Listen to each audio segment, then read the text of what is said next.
अरे ओ नालायक, इस सब्जी के साथ धनिया मुफ्त कौन देगा? और सब्जी क्या मैं बिना मिर्च के बनाऊंगी? इसमें थोड़ी मिर्च भी तो डाल। अम्मा सब मुफ्त में ले जाओगी तो हम कमाएंगे क्या? 20 की तुमने सब्जी ली है और उसके साथ कितनी मुफ्त चीजें ले ली। चुप कर, एक मारूंगी लपड़ और अम्मा होगी तेरी माँ, समझा? अभी तो मेरी उम्र ही क्या है। ऐसा कहकर शांता देवी वहां से चली जाती है।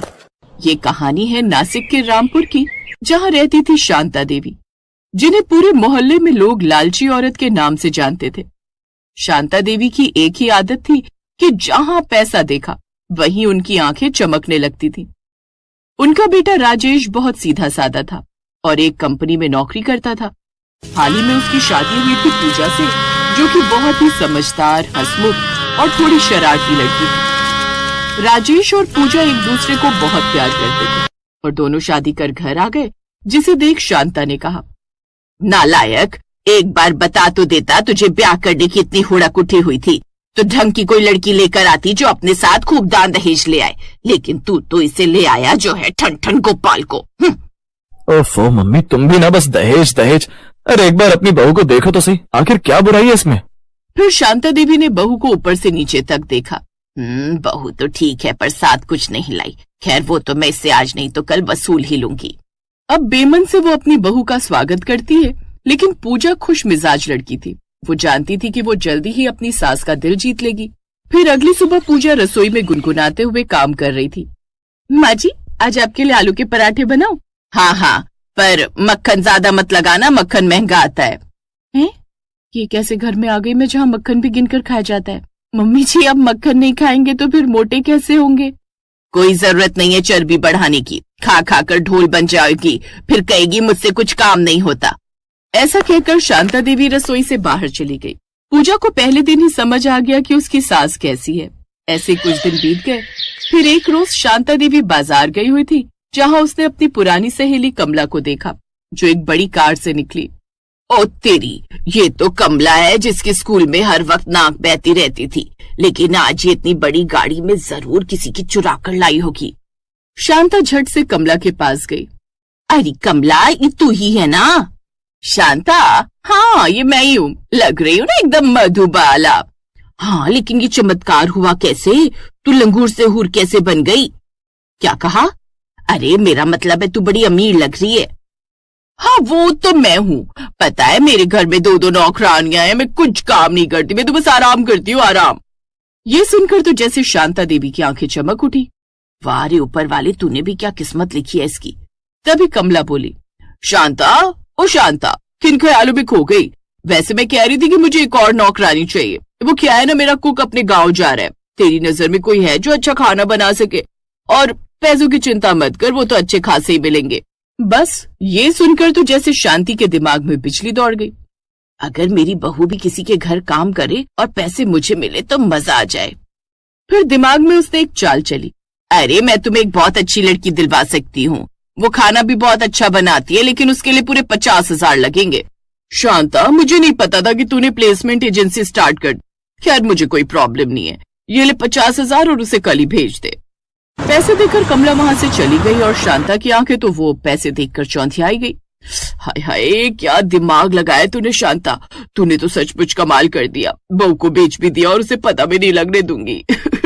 वो पैसे लेकर शांता घर आ गई और घर आकर अपनी बहू के सामने उदास चेहरा लेकर बैठ गई। उसे उदास देखकर पूजा ने उससे पूछा, क्या हुआ माँ जी, आपकी भैंस को डंडा किसने मारा? चुप कर, तुझे तो बस मजाक ही सूझता रहता है। एक बेचारी मेरी वो सहेली है, वो बेचारी खुद कुछ काम नहीं कर सकती, उसकी तबीयत जो खराब रहती है, बेचारी बड़ी परेशान है। उसका कुक था जो गांव चला गया है और वो खाने के मामले में किसी और पर भरोसा भी नहीं कर सकती। अब मैं चली जाती कुछ दिन उसकी हेल्प के लिए, लेकिन तुझे तो पता है मुझसे खुद खाना नहीं बनता। अब सहेली होने के नाते मैं इतना भी नहीं कर पा रही हूँ। अब कौन है मेरा जिससे मैं अपना दुख कहूँ? बस आप इतनी सी बात के लिए परेशान हो रही हैं? मैं हूं ना, कुछ ही दिनों की तो बात है, मैं चली जाया करूंगी उनके यहाँ खाना बनाने। तू सच कह रही है बहू, मेरी अच्छी बहू। अब तो वो अपनी बहू को अपनी बातों में बहला फुसला लेती है, लेकिन बेचारी पूजा को बिल्कुल पता नहीं था कि सास ने उसे नौकरानी बनाकर बेच दिया है। और अगले दिन ही अपनी सास के कहने पर वो कमला के बताए हुए पते पर पहुंच जाती है। आओ आओ, तो तुम ही हो पूजा? जी आंटी जी। हैं, आंटी नहीं, मैडम को मैडम। लगता है बुढ़िया को खुद को मैडम कहलवाने का कुछ ज्यादा ही शौक है। खैर मुझे क्या, मैडम ही बोल देती हूँ। कमला ने पूजा को तरह तरह का खाना बनाने का ऑर्डर दे दिया और पूजा ने जल्दी जल्दी सब खाना बना दिया, जो कि कमला को बड़ा पसंद आया। वाह भाई पूजा, तुम्हारा तो जवाब नहीं, क्या बढ़िया खाना बनाती हो। अपनी तारीफ सुनकर पूजा खुश हो गई। ऐसे वो सुबह शाम तीनों वक्त खाना बनाने उसके घर आ जाती। यूं ही कुछ दिन बीत गए। फिर एक रोज जब वो किचन से बाहर आ रही थी, तभी उसने कमला को अपनी सास से फोन पर बात करते हुए सुन लिया। कमाल का हुनर है तेरी भेजी हुई नौकरानी में शांता। अरे मैं तो कहती हूँ अगर मैं तुम्हें इसके 50,000 की जगह 80,000 भी दे देती ना तो मुझे गम नहीं होता। लेकिन उनकी ये बातें पूजा सुन लेती है। हैं? इसका मतलब मेरी सास ने मुझे यहाँ नौकरानी बनाकर भेजा है। वाह, क्या कमाल का खेल खेला है मेरी उस लालची सास ने। अपनी ही बहू को अपनी सहेली के यहाँ नौकरानी के रूप में बेच दिया। मेरी सास को तो 21 तोपों की सलामी देनी चाहिए, बल्कि मैं तो कहती हूँ 21 की 21 तोपें ही उन पर छोड़ देनी चाहिए। फिर फोन रखने के बाद वो कमला के पास जाती है और उससे सारी बात पूछती है। इसका मतलब मेरी सास ने मुझे आपको नौकरानी के रूप में बेच दिया। तुम्हारी सास मतलब ये कि शांता देवी जी जो कि आपकी सहेली है वो मेरी सास है और मैं उनकी बहू हूँ। क्या? समझ गई, ये सब ड्रामा उसने पैसों के लिए किया है। एक नंबर की लालची औरत है कमला, वो कभी नहीं सुधर सकती। कमला को समझ आ गया कि शांता देवी ने उसे सच नहीं बताया। आंटी जी, मेरे दिमाग में एक आइडिया है, अगर आप मेरा साथ दे दो। मैं अपनी सास को सबक सिखाना चाहती हूँ। हाँ बहू, तू जो भी करेगी उसमें मैं तुम्हारे साथ हूँ। फिर अगले दिन कमला और पूजा पुलिस की नकली वर्दी पहनकर शांता देवी के घर पहुंची। जैसे ही दरवाजा खुला तो सामने नकली पुलिस को देखकर वो डर गई। सुना है आपने अपनी बहू को बेच दिया? इस जुल्म में आपको अरेस्ट किया जाता है। अपने बहू को बेचने वाली सास, अब तुझे पड़ेंगे डंडे, तब तेरी अकल ठिकाने आएगी। नहीं, मुझे माफ कर दीजिए। अरे बाप रे, कहीं ये डर के मारे अटैक से ही ना मर जाए। पूजा ने झट से अपनी नकली दाढ़ी और टोपी निकाली। माँ जी, पहचानिए मुझे। बहू तू? शांता की हालत खराब हो गई। उसे अब अपनी गलती समझ आ गई और वो रोते हुए बोली, मुझे माफ कर दो बहू, लालच में गलती हो गई। कोई बात नहीं माँ जी, लेकिन प्रॉमिस कीजिए कि आप आगे से ये गलती नहीं करेंगी और ना ही लालची बनेंगी। हाँ बहू, मैं प्रॉमिस करती हूँ, आज के बाद कभी ऐसा नहीं होगा। कमला ये ले तेरे पैसे, मुझे नहीं चाहिए, लालच में मैं अंधी हो गई थी। वो सब तो ठीक है शांता, लेकिन अब बहू को मत बेचना, नहीं तो अगली बार सच में पुलिस आ जाएगी। लालच इंसान से गलत काम करवा देता है, लेकिन प्यार और समझदारी से हर रिश्ते को बचाया जा सकता है। ये क्या चल रहा है यहाँ? सुबह सुबह इतनी गर्मी में क्या बन रहा है जिसकी खुशबू पूरे घर में फैल रही है? अरे बरखा बहू आओ, देखो ना आज मयंक का जन्मदिन है तो सोचा सुबह के नाश्ते में थोड़ा पनीर बना लूं और साथ में पूड़ियाँ। आखिर बच्चे का जन्मदिन साल में एक बार आता है। हाँ भाभी, भाई को पनीर बहुत पसंद है ना, तो मम्मी ने कहा है कि आज उनकी पसंद का ही खाना बनेगा। पनीर? वाह, आप लोगों को तो जैसे पैसे पेड़ पर उगती हुई दिख रही हैं। क्या पनीर आजकल मुफ्त में आता है? मम्मी जी, क्या आपको अंदाजा भी है कि दूध और पनीर के दाम कहाँ पहुँच गए हैं? आप लोग तो ऐसे ऐश कर रहे हैं जैसे कोई बहुत बड़े खानदान के नवाब हो। बहू ये तुम क्या कह रही हो? पनीर कोई इतनी भी महंगी चीज नहीं है कि हम मयंक के जन्मदिन पर ना बना सके। आखिर वो भी तो इस घर का बेटा है।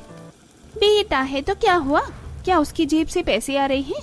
मम्मी जी याद रखिएगा कि आज इस घर का चूल्हा मेरे पापा की दी हुए पैसों से जल रहा है। आपके पति का बिजनेस तो कब का डूब चुका है। मेरे पापा अगर मदद न भेजे तो पनीर तो क्या, आप लोगों को सूखी रोटी के भी लाले पड़ जाएं। भाभी, आज भाई का जन्मदिन है, कम से कम आज तो ऐसी बातें मत कीजिए। हम बस थोड़ा सा अच्छा खाना बनाना चाहते हैं। हाँ ठीक है, आज बना लो, लेकिन ये रोज रोज का ड्रामा नहीं चलेगा। ये जो आप लोगों ने पैसे उड़ाने की आदत डाल रखी है ना, इसे सुधार लीजिए। मुझे फिजूल खर्ची बिल्कुल पसंद नहीं है। ऐसा तो मत कहो बहू। तो फिर क्या कहूँ? आप लोग तो बस पैसे बर्बाद करना जानते हैं। मेरे पापा दिन रात मेहनत करके पैसे कमाते हैं और आप लोग यहाँ पनीर की दावतें उड़ा रहे हैं। ये आखिरी बार है, समझ गए आप? बरकत तमतमाती हुई रसोई से निकलकर हॉल में आ जाती है और सोफे पर पैर पसार कर बैठ जाती है और फौरन रिमोट उठाकर एसी चला लेती है। रसोई में सुलेखा की आंखों में आंसू आ जाते हैं। वो बेबसी से मौसमी की तरफ देखती है। मौसमी अपनी माँ का हाथ पकड़कर उन्हें सांत्वना देने की कोशिश करती है। मौसमी बेटा, हमारे कैसे दिन आ गए हैं। कल तक हम अपने घर में वो वैभव देखते थे कि अगर खाना बच जाता था तो हम अपने नौकरों को दे देते थे और वो भी दुआएं देते थे, और आज हमें अपने ही घर में एक टुकड़ा पनीर बनाने के लिए भी 100 बातें सुननी पड़ रही हैं। मम्मी, आप दिल छोटा मत कीजिए। भाभी का स्वभाव शुरू से ही ऐसा है। जब से पापा के बिजनेस में घाटा हुआ है और उनके पापा ने हमारी मदद की है, वो तो जैसे हमें अपना गुलाम ही समझने लगी है। आज मयंक का जन्मदिन है, सोचा था आज उसे उसकी पसंद का खाना खिलाकर थोड़ी खुशी दूंगी, पर इस घर की हवा में तो सिर्फ कड़वाहट ही खुली हुई है। मुझे डर लगता है कि कहीं वो मयंक के सामने भी ये सब न बोल दे। मम्मी आप खाना बनाइए, भाई आएगा तो हम सब मिलकर उसे विश करेंगे। भाभी की बातों को नजरअंदाज करना ही बेहतर होगा। थोड़ी देर बाद सब लोग डाइनिंग टेबल पर खाना खाने बैठते हैं। मयंक खुश है, लेकिन उसे घर के तनाव का अंदाजा है। राकेश जी चुपचाप अपना सिर झुकाए खाना खा रहे हैं। बरखा बार बार अपनी प्लेट में पनीर के टुकड़ों को देख रही है, जैसे वो उसे गिन रही हो। मौसमी, खाना खाने के बाद फ्री रहना, मुझे टेलर के यहाँ से अपना ब्लाउज मंगाना है, वो तो जरूरी है। मुझे शाम को एक किटी पार्टी में जाना है। भाभी, दोपहर की धूप बहुत तेज है, क्या मैं शाम को चली जाऊँ? अभी बाहर लो चल रही है। शाम को तो मुझे पहनना है उसे। तुम अभी जाओगी, और हाँ, ये मत कहना कि तुम्हारे पास पैसे नहीं हैं। मुझे पता है तुम लोगों की हालत क्या है। बरखा अपने पर्स से कुछ नोट निकालती है और बड़ी बेरुखी से मौसमी की ओर फेंक देती है। नोट टेबल पर बिखर जाते हैं। मयंक और राकेश जी ये देखकर अंदर ही अंदर तिलमिला उठते हैं, पर खामोश रहते हैं। ये लो पैसे, और अभी के अभी जाओ और लेकर आओ। मुझे वो ब्लाउज अभी चाहिए। ज्यादा नखरे मत दिखाओ, इस घर में रहने के लिए कुछ काम तो करना ही पड़ेगा ना। ठीक है भाभी, मैं लेकर आती हूँ। मौसमी भरी दोपहरी की कड़क धूप में बाहर जाती है। जब वो करीब 1 घंटे बाद वापस आती है तो उसका चेहरा लाल पड़ जाता है और उसे चक्कर आने लगते हैं। वो चुपचाप अपने कमरे में जाकर लेट जाती है। शाम को समीर और मयंक काम से वापस आते हैं। समीर को मौसमी कहीं दिखाई नहीं देती तो, मम्मी मौसमी कहाँ है? दिखाई नहीं दे रही है। कहाँ होंगी? कर रही होंगी आराम अपने कमरे में महारानी। काम के नाम पर तो बस बुखार चढ़ जाता है उसे। नहीं नहीं समीर बेटा, वो मौसमी दोपहर में बाहर धूप में गई थी ना, बरखा का कुछ सामान लाने, तो शायद उसे लू लग गई है। वो थोड़ा असहज महसूस कर रही थी तो मैंने ही उसे लेटने को कहा है। लो कर लो बुराई अपने बेटे से। अब क्या सामान मंगाना भी जुर्म हो गया है? समीर देखो तुम्हारी माँ कैसे मुझे विलेन बना रही है। बस जरा सा बाहर क्या गई, ड्रामा शुरू हो गया। बरखा, कम से कम इतना बुरा तो मत कहो। वैसे तुम्हें पता भी है कि बाहर कितनी धूप थी। मौसमी की तबीयत ठीक नहीं है और तुम इस तरह की बातें कर रही हो। हाँ, तुम तो अपनी बहन का ही पक्ष लोगे। जाओ देख लो अब अपनी महारानी बहन को। मैं जा रही हूँ अपने कमरे में, यहाँ तो मेरा दम घुटता है। बरखा पैर पटकते हुए अपने कमरे में चली जाती है। समीर थका हुआ सोफे पर बैठ जाता है। राकेश जी भी बाहर से आते हैं और समीर के पास बैठते हैं। पापा, काश हमारे ऐसे दिन ना आए होते कि हमें बरखा के पापा से मदद लेनी पड़ती। आज उनकी वजह से ये घर चल रहा है, इसलिए वो हम सबको नीचे दिखाने का कोई मौका नहीं छोड़ती। बेटा, मजबूरी इंसान से क्या क्या नहीं करवाती। हमारा कारोबार अगर उस बिजनेस पार्टनर ने हमें धोखा देकर नहीं डुबोया होता तो आज ये नौबत नहीं आती। हम कोई गए गुजरे तो नहीं थे, हमारा भी नाम था शहर में। बस कुछ ही दिनों की बात है पापा, मैं और मयंक मेहनत कर रहे हैं। एक बार सब ठीक हो जाए ना बस, तो फिर हमारी स्थिति पहली जैसी हो जाएगी। तो हम सबसे पहले उनके पैसे लौटाएंगे। मुझे रोज 2 बातें सुनना अब बर्दाश्त नहीं होता। भाई, मैं भी पूरी कोशिश कर रहा हूँ, पर फिलहाल तो हमें भाभी की बातें सुननी ही पड़ेंगी। उनकी वजह से ही हमारे घर का खर्च निकल रहा है। अगले दिन बरखा अपनी सहेली रश्मि से फोन पर बात कर रही होती है। रश्मि उसे उसके घर के हालात और देवर की शादी के बारे में पूछती है। हाँ रश्मि, मयंक की शादी का तो सोच रहे हैं ये लोग, पर मैं डरी हुई हूँ। देखो, मैं बड़े घर की हूँ, पढ़ी लिखी हूँ, तो इन लोगों को संभाल लेती हूँ। पर अगर मयंक की बीवी भी मेरी तरह किसी बड़े घर की आ गई तो वो अपना रौब जमाएगी, फिर मेरी कौन सुनेगा? तो फिर किसी सीधी सादी घर की लड़की देखना बरखा, जो तेरी बातें माने और घर का काम भी कर ले। बिल्कुल, मैं तो अपनी देवरानी ऐसी लाऊंगी जो गरीब घर की हो, जिसे मैं जैसी चाहूँ वैसे नचा सकूं। गरीब घर की लड़की होगी तो दबी रहेगी और घर का सारा काम भी करेगी। मेरी नजर में एक लड़की है वाणी, बहुत ही गरीब घर की है, सीधी सादी है। तू कहे तो बात चलाऊं? हाँ जरूर, मुझे उसके बारे में और बता जरा। रात को खाना खाने के बाद बरखा सुलेखा के पास जाती है। सुलेखा थोड़ी डरी हुई है कि अब क्या नया हंगामा होगा। सुलेखा के कमरे में मयंक भी होता है। मम्मी जी, मयंक का बड़ा हो गया है, उसकी शादी की उम्र हो गई है, घर के काम भी बहुत बढ़ गए हैं। आप और मौसमी से संभलती नहीं है। मैंने मयंक के लिए एक लड़की देखी है। लड़की? कौन है वो बहू और कहाँ की है? उसकी फिक्र आप मत कीजिए, लड़की मेरी पसंद की है। गरीब घर की है तो कम से कम नखरे तो नहीं करेगी और इस घर को ठीक से संभालेगी। मैंने तय कर लिया है कि इस घर में अगर कोई देवरानी आएगी तो वही आएगी जिसे मैं पसंद करूंगी। पर बहू, मयंक से तो पूछ लो, उसकी पसंद भी तो मायने रखती है। मयंक क्या कहेगा? क्या उसके पास इतने पैसे हैं कि वो अपनी पसंद की शादी कर सके?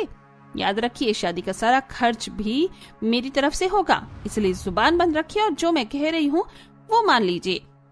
सुलेखा और समीर बेबसी में एक दूसरे को देखते हैं। उन्हें पता है कि बरखा के खिलाफ जाना उनके बस में नहीं है। तभी सुलेखा मयंक को समझाती है।